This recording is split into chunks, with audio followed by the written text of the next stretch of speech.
The first thing Amelia remembered was the cold dampness of stone beneath her tiny bare feet and the thick silence that pressed against her ears like a wet cloth every time the door slammed shut behind the tall man with the scarred hand and no name she could ever say aloud.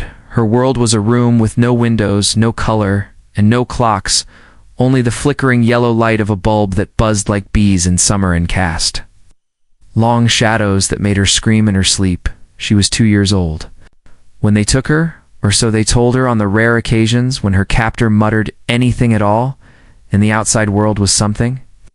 She had no memory of just vague dreams of sky and laughter and soft voices that didn't bark orders or echo off stone walls. Her only companions were a broken doll, missing one eye, and the squeaking of rats that scurried across the concrete floor at night. The girl learned not to cry, because crying brought punishment, and silence was safer, she counted the cracks in the walls for company and gave names to the shadows. So she could pretend they were friends. The man fed her through a slot in the door once a day, a plate of mush and a tin cup of lukewarm water, and sometimes he would stand on the other side of the door and whisper things she didn't understand, things that sounded like threats or maybe prayers but never comfort. The years passed, not in days or seasons, but in hair growth and the stretching of her limbs and the way her voice sounded different when she spoke to herself, which was often because there was no one else. The room became her entire world, and even when she was old enough to ask why she was there, no answer came. One day she began to scratch tally marks on the wall with a shard of stone, and that was how she counted her years. 10 tallies. 10 Christmases missed, 10 birthdays gone, 10 years of aching silence and flickering light. She started humming songs. She made up lyrics about flying in rivers and stars, things she had never seen but felt were real deep inside her chest, where something still beat with a faint flicker of hope. Then one day, without warning, the door didn't slam shut after he came in. Instead, it creaked open for a full minute, and she could see a shaft of light pouring from a hallway that wasn't gray, but soft gold and lined with bookshelves. Her breath caught in her throat, but she didn't dare move until he screamed at her and threw a cloth sack at her feet and slammed the door harder than ever before. Shaking the light away, she curled up in the corner that night, afraid of her own courage. But the next morning, the door opened again, and this time a new voice called her name softly, not a bark or command, but a question. Amelia, and she trembled at the sound because no one had said her name in years. She backed into the shadows and stared as the voice stepped forward, and a man in a clean white shirt and brown shoes stood there blinking, as if he couldn't believe what he was seeing. Behind him were 2 other people, a woman with tears in her eyes, and a police officer with a radio crackling at his shoulder. They said she was safe now that she was free, and she laughed not because she believed them, but because the sound of that word free was more absurd than anything she'd ever imagined.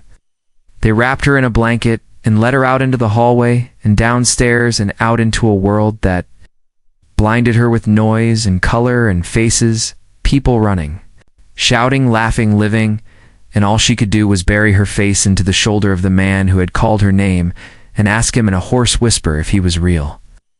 The man's name was Ethan Marlowe, and he was a millionaire. Not that Amelia understood what that meant. He had been funding renovations for an old hotel being converted into housing for orphans, and he noticed a sealed basement on an original blueprint that wasn't in the current floor plan, and his curiosity had led him to pry open the hidden door and find her inside what had once been a coal cellar turned prison. He said the words that stayed in her mind long after he led her into sunlight, words that sounded like a promise, not more night, and Amelia clung to them like a drowning girl to driftwood. She was taken to a hospital where doctors and nurses examined her eyes, her bones, her blood, her mind, and every part of her flinched at touch. Her muscles tensed at soft sounds. Her gaze avoided windows even when the curtains were drawn wide open. She didn't speak much, didn't eat unless someone left the food and walked away, didn't sleep unless the lights were on and someone sat in the chair near her bed humming the melody she had made up years ago to keep herself from going mad. The hospital staff said she was a miracle, but she didn't feel like one. Ethan visited every day, bringing books with pictures and snacks and bright wrappers, and he never asked questions, just sat with her, sometimes reading aloud, sometimes just breathing nearby, and slowly she began to inch toward the light, one tiny movement at a time.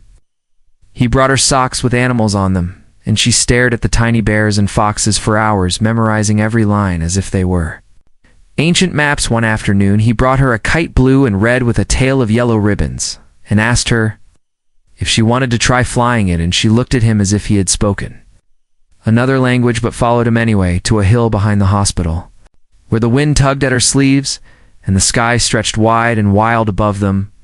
She watched as the kite soared into the air, dancing like the shadows in her old room, but brighter, lighter, almost alive.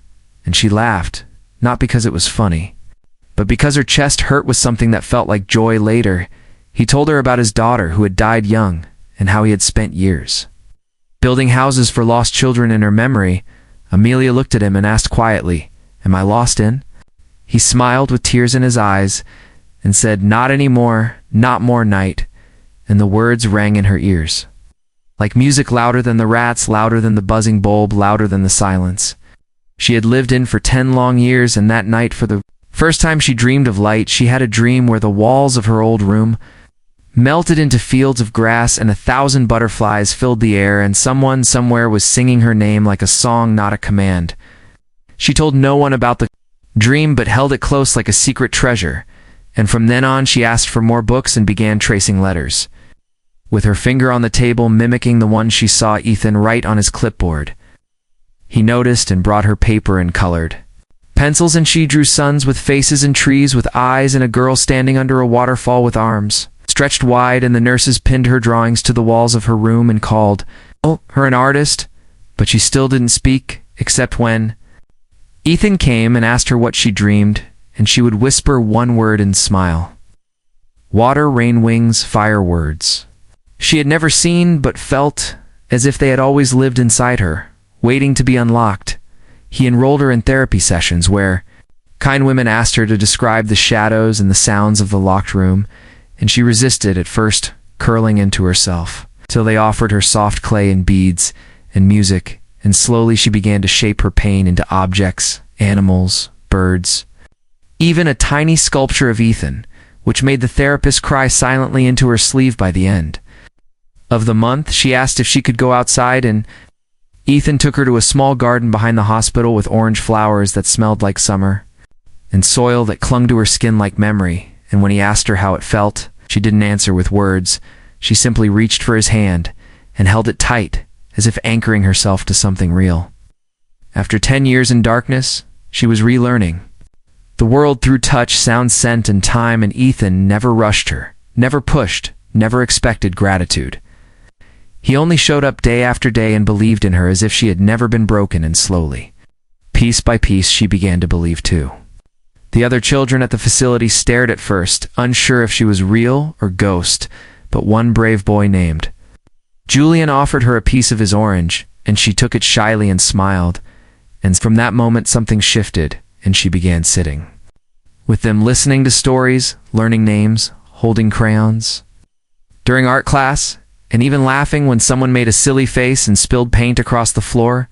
Amelia was coming back, not to the world as it had been, but to a world she had never known, and every step forward was a rebellion against the man with the scarred hand who had tried to erase her voice.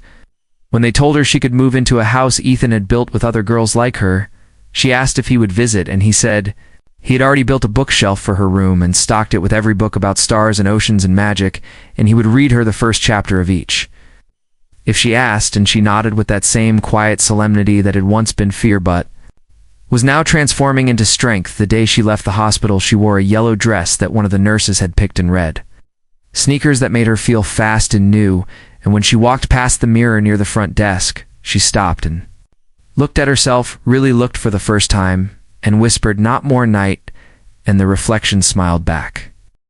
The house was nestled between 2 gentle hills, with ivy curling up the sides, and wildflowers blooming in every direction. And as Amelia stepped out of the car with her small suitcase clutched in both hands, she felt the way the breeze kissed her face, and the birds overhead called to each other like they knew she was new here and wanted to welcome her. The other girls stood on the porch watching her with curiosity, not judgment, and the caretaker, Miss Riley, stepped forward and wrapped Amelia in a hug so warm it startled her body. which still remembered the cold walls and unkind hands from her old life, but she didn't pull away. She simply let herself be held, and when Miss Riley said, "Welcome home, Amelia," didn't understand why her eyes stung so much. The room they gave her had a window with pale curtains that moved like soft whispers in the wind, and outside she could see a garden with a tire swing and a tall tree with carved initials and a hammock tied between two trunks that swayed like it was waiting for her. She unpacked her things, slowly placing the few books Ethan had given her on the little shelf and the red sneakers neatly under the bed, and her doll, now patched up with a new button eye on the pillow, as a quiet witness to everything she had survived at dinner. The girls passed plates of food and shared jokes about school and chores, and one girl named Tasha leaned over and asked if Amelia had ever played Uno, and when Amelia shook her head, Tasha smiled and said, "Good, I always win the first time." And after dinner, they all sat on the floor with cards and laughter, and Amelia felt something she couldn't name but wanted to hold on to with both hands. In the days that followed, she joined them for meals and helped wash dishes and learned to braid her hair the way Lila did, with purple bands and sparkly pins, and every night before bed, she would open one of the books from her shelf and trace the words with her finger, mouthing them in silence until the shapes became sounds and the sounds became sentences that belonged to her. Her therapist, Miss Carla, visited twice a week and brought a journal with a turquoise cover and asked Amelia to write anything inside, even if it didn't make sense. And so Amelia wrote, not with full sentences at first, but with lists of things she noticed outside the window, like bluebird yellow, sun, cold glass, warm tea, and each word felt like a stone placed gently on the ground, forming a path back to herself. On a Thursday morning, Miss Carla asked her if she wanted to return to the old building just to see it, and Amelia's heart thudded like a warning drum, but she nodded because somewhere inside, she knew the past couldn't haunt her if she learned how to face it. They went with two officers, and Ethan stood at the gate waiting, wearing his usual soft brown jacket and hopeful smile. And when Amelia stepped out of the car, he didn't say anything, just opened his hand toward her and let her decide if she wanted to walk beside him. She took his hand without speaking, and they walked through the rusting fence and up the crumbling steps of what used to be the old Kingsford Hotel, now abandoned once again. And the moment she stepped inside, her breath caught as the walls around her hummed with memory. But she didn't run or cry. She simply looked around slowly, as if seeing it for the first time with new eyes. They took her down the corridor and past the kitchen to the old service staircase that led to the sealed basement, and when the door opened, she stood at the top and looked down into the dim space where a decade of her life had disappeared. But this time, she wasn't afraid. She took one step, then another, and with each one, she imagined the girl she had been, crouched in corners, singing made-up songs and talking to shadows.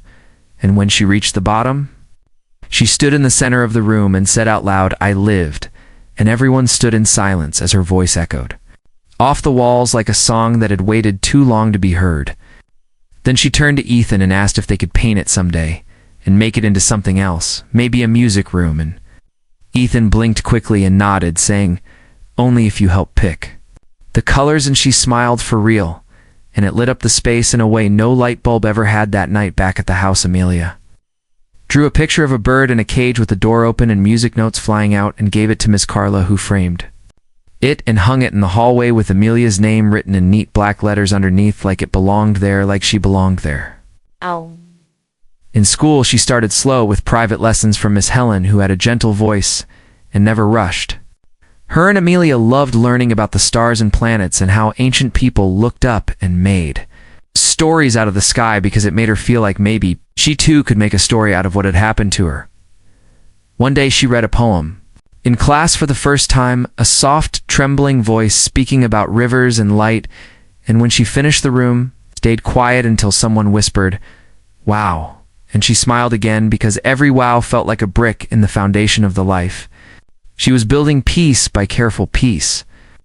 Ethan visited often, bringing her new books and letters from other girls and homes. He supported, and once he brought her a necklace with a charm shaped like a key and told her she had already unlocked more than anyone he'd ever known.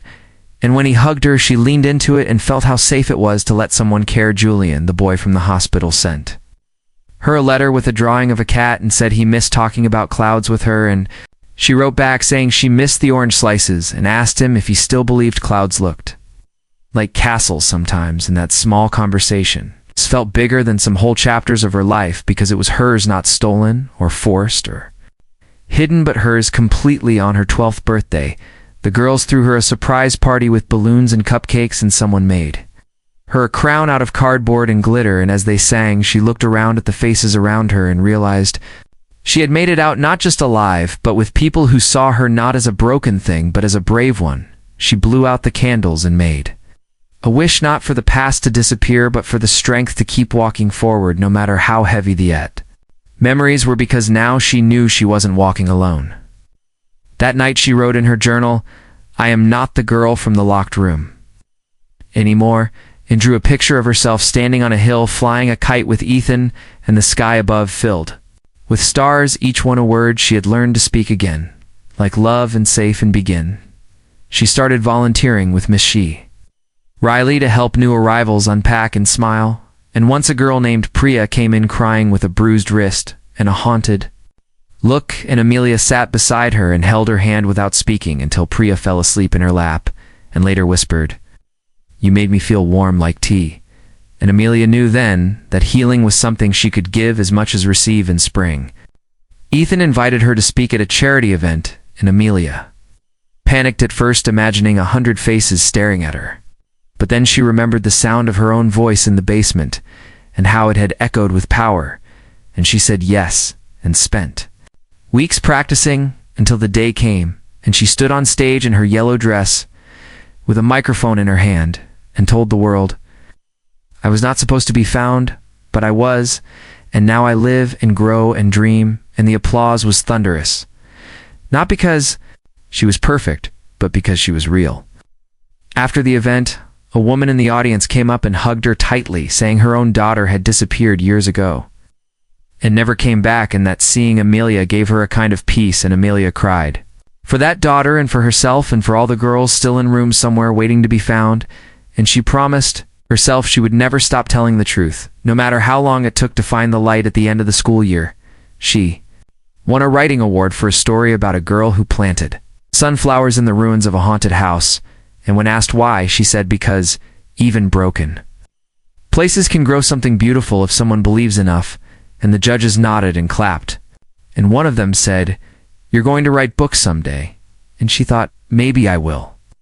Years passed slowly and sweetly, with hard days and better days, and the memory of the locked room becoming smaller as her life grew bigger and brighter and more filled with people who loved her for exactly who she was. She built a life out of music and sunlight and notebooks filled with stories, and one day she returned again to the old basement with Ethan, only this time it had been transformed into a small library painted sky blue with beanbags and shelves lined with books about hope, and every child who entered found a tiny plaque by the door that read, "Dedicated to Amelia, who turned her darkness into dawn," and when she saw it, she touched the metal gently and whispered thank you to the girl she used to be, who had kept singing even when no one could hear her, because in the end her voice had saved her more than anyone else, and now it belonged to the world. Amelia stood in the center of the wide-open garden, surrounded by children's laughter and the warm touch of sunlight painting the flowers in colors she had once thought only existed in dreams. And for a long moment she couldn't move, because every step forward still felt borrowed, every breath still felt unfamiliar, and yet in the gentle rhythm of birds overhead and the tickle of grass beneath her shoes she felt something real, something she could claim and call her own. For the first time in her life, Ethan watched her from the porch, not interfering, just witnessing as she slowly bent down to touch the petals of a tulip, bright red like the crayons she had once drawn with on her bedroom wall after he had brought her into his home. It hadn't been easy for her or for him, and despite his resources, his time, and the care of professionals, there had been many nights where Amelia screamed without sound, trembled at footsteps, and flinched at the sight of anything unfamiliar.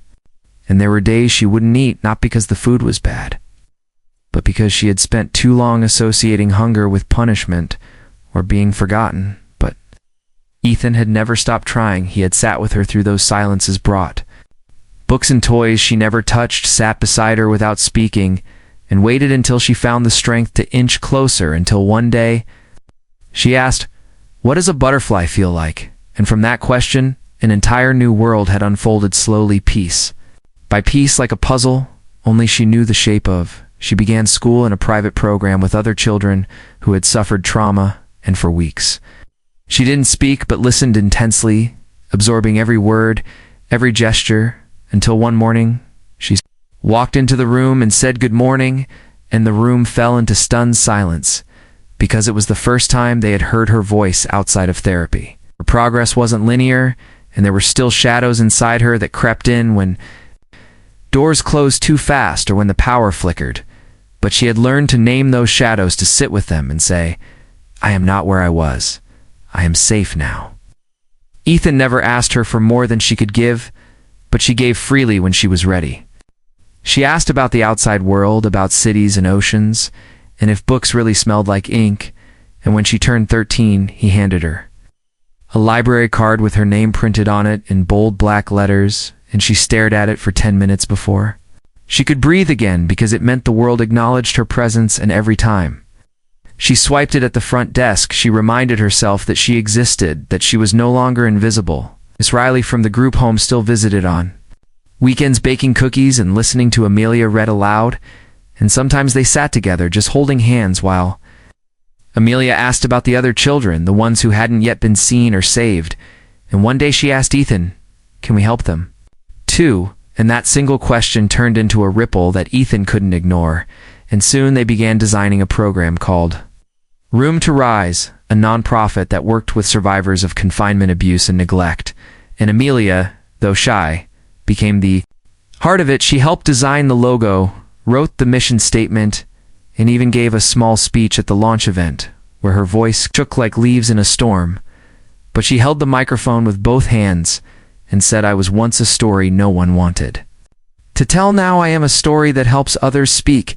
And the room went silent, not because of what had happened to her, but because of the grace with which she stood unshaken despite it. Ethan had never been more proud, and when she turned 15, she began writing her own story, not the one others had written for her, but the one she owned in her own words, with no edits and no shame. And sometimes she stayed up late typing in the corner of her room, surrounded by string lights and posters of forests and sunrises she had never seen, but dreamed to visit. And when Ethan asked what she wrote about, she smiled and said, "Everything they said I'd never feel again." Her bond with Ethan deepened over the years, not as a father in the legal sense, but as someone who had become her safe harbor, her anchor.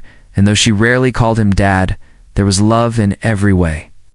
She looked at him in how she saved the last cookie for him, in how she waited to tell him first when she aced her history quiz, and in how she wrote "thank you" in bold letters on every birthday card. Even though she knew he expected nothing, she started volunteering at shelters, reading to children, sitting beside them and saying nothing when they didn't want to talk, but offering presents, something she had once needed. And when a little boy named Sam clung to her hand and whispered, "Am I bad like they said?" she knelt down, looked him in the eyes and said, "You are exactly as you should be." That night, she cried, not because she was sad, but because she had finally become the voice she once waited for at 17.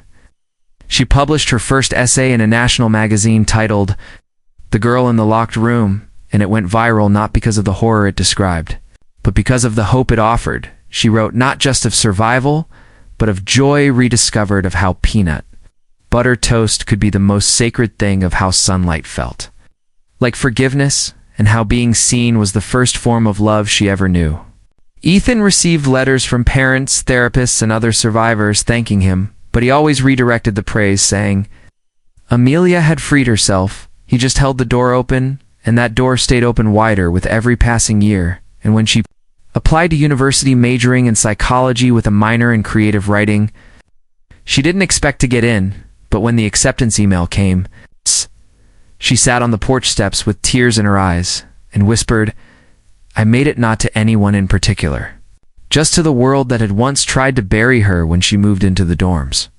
Ethan stood at the doorway awkwardly, not knowing whether to hug or speak, but Amelia wrapped her arms around him and said, "You didn't just save my life, you helped me live it." And that night she unpacked alone for the first time, placing her books one by one on the shelf, hanging photos of the garden of Ethan, of Miss Riley, and even a small framed copy of her childhood tally marks, which she had taken a picture of before they tore the old building down, not to remember the pain, but to remember the distance she had traveled. And when her roommate asked about it, she smiled and said, "It's just something. I survived." The years went on, and Amelia thrived.